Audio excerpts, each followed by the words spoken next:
When we set a goal for ourselves, we're familiar with the advice that it's going to take a certain amount of time and energy and effort and skill and possibly some persistence and determination. And that's all good as far as it goes.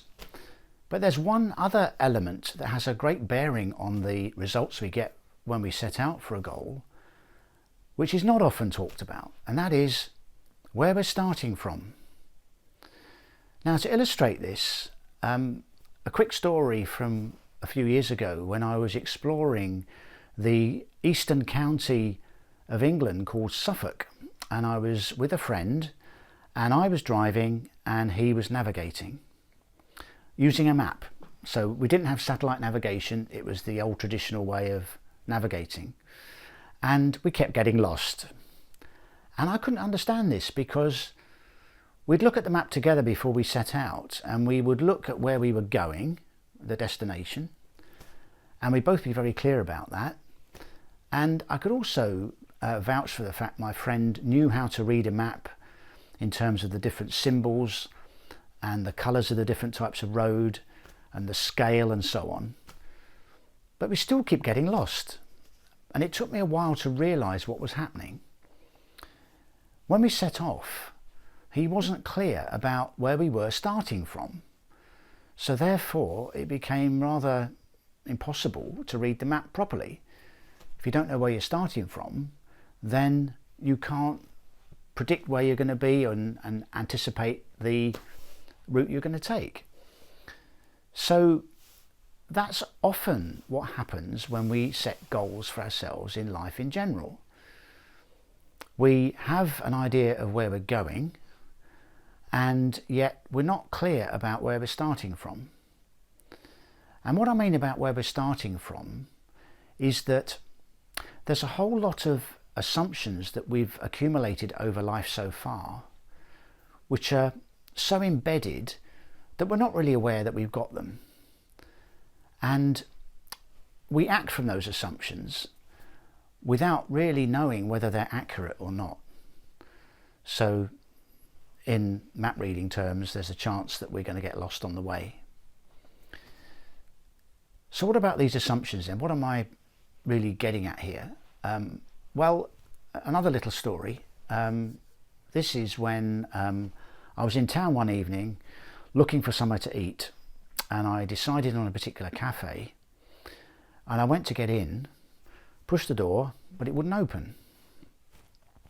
And I thought, well, I'll just push it again, and still nothing. Clearly this was a door that was a bit stuck, so I gave it a really good shove. Still no result. I looked at the sign and it said open, and I could see people through the window eating, so it must be open. So then I thought, well, maybe the door's got locked. Sometimes a latch can drop down inadvertently. So I tried to attract attention from somebody inside, and waved and knocked, and eventually somebody came over, a member of staff, and they gently pushed the door open towards me. And then of course it all became clear. I was trying to push a pull door, and I guess you've done the same. You know, it's a very easy thing to get wrong. But assuming the door was a push door, there was absolutely no way that any amount of time and effort and skill was going to get me into the restaurant.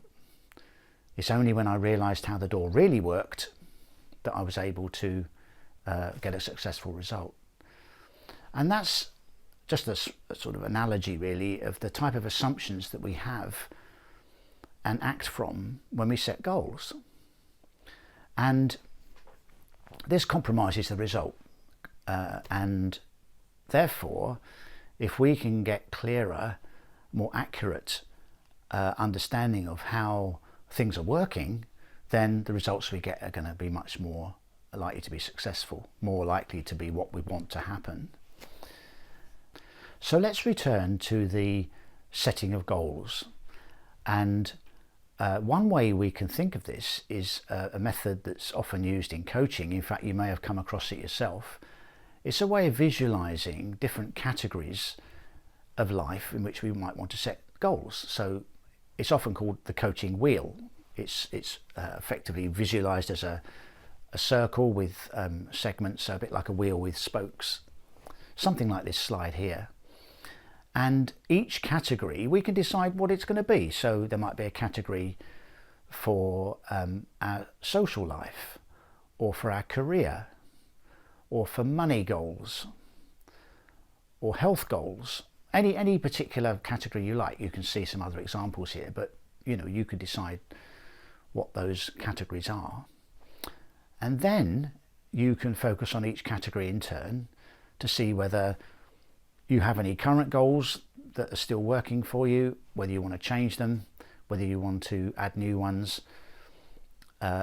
You could decide on the priorities, in terms of which category you want to focus on, and so on. But there's something missing from this. There's something missing from this picture, and that is the assumptions that underpin everything, the assumptions about how life works. And when I say that, what I'm really saying is assumptions about how it is that we get to experience the world as we do. In other words, how human beings get to experience the reality of life. How does that happen? Well, in fact, that's what this channel is all about. And in fact, all the videos I've done and will be doing address different aspects of that very question. How does life really work? And therefore, a more accurate coaching wheel would include a hub. And that hub is what effectively we need to take into account as a starting point. This is where we're starting. Whenever we set a goal, if we understand what underpins the way we experience the world, then we're going to set a goal that is going to be more in tune with that, more aligned with that. And also we're going to avoid setting goals that can't possibly give us the results we want. So, for example, take one of those categories, travel. Now, I remember working with somebody once who had a goal to visit 100 different countries in their lifetime. And they were doing very well. They were up into the 80s, I think. They'd visited 80 countries. So, you can set a goal like that, and that's all very well and good if you want to experience different cultures, different foods, meet lots of different people, different climates, different histories and all that.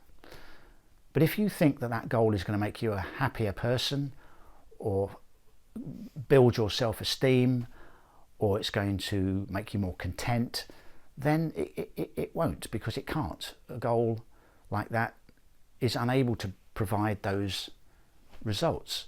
So when we understand what really is behind all the goals we set, in other words, the starting point for every goal that we set in life, then we're more likely to get the results that we really want.